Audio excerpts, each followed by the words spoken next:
guys, ngayon kami at yung friend ko na si Kyrie mag-unbox ng mga clay eggs. Also, pwede kami mag-English or aka we can speak English if you want to, if you do not understand, or you can just turn on subtitles. Kyrie, choose the egg you want. I love the Pink. Okay, I'll unbox the blue one. Now, let's put the phone a bit far away so that the viewers can see what tools we are using. So we are using a knife, a scraper, and I don't know, a spoon. I'm going to Kyrie chooses the knife, or to the Tagalog people, pinili niya ang knife, guys. And here I chose the scrape thingy, and to the Tagalog people, pinili ko yung pang scrape. Sige, mag-start na tayo, or aka let's start. I see something I pink. see something clearly. I think I see something pink in my clay egg. I see something. Kyrie already found her surprise, aka nakita na ni Kyrie ang kanyang surprise.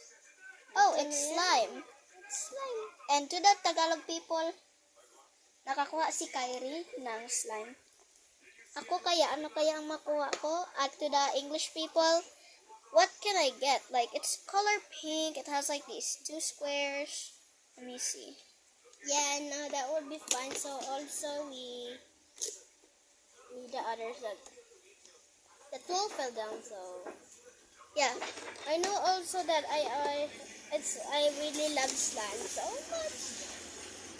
Oh my god, guys. I think it's a pig. Or to the Tagalog people, OMG. Guys, para sa akin, baboy ito. Yes, I know that. Now, Kasi I will use a knife. That will be faster if you use a knife. Just cut it up and choose her. I see the pig. I see the piggy. Time to rescue him.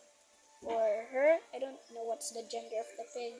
Or to my Tagalog people, hala, nakita ko na ang baboy. I-rescue ko na siya. So I think that this place is very windy. That stops her. Yeah, we live in the Philippines, guys. Yeah. And to our Tagalog fans, we really love you so much. Yes. Including my English fans or other fans that are from other countries like Canada or America. Just like in whatever country are you, just like Philippines friends, Yeah. you can like the video and share up there. You can share it in anything, Yeah. any friends, any country. And you can click the subscribe button below and click the notification button for more